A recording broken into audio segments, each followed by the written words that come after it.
ভিডিওটা দেখেন আগে।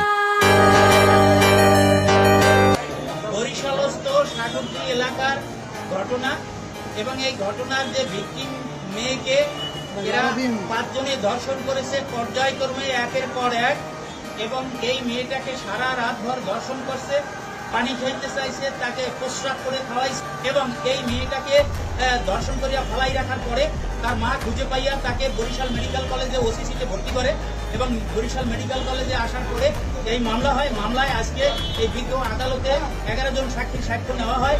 এই সাক্ষ্যের জেরা জবানবন্দির ভিত্তিতে বিজ্ঞ আদালত এই সমস্ত আসামিদেরকে, এই 4 জন আসামিদেরকে ফাঁসির কাছে ঝুলাইয়া মৃত্যুদণ্ড কার্যকরী করার জন্য আদেশ দিয়েছে।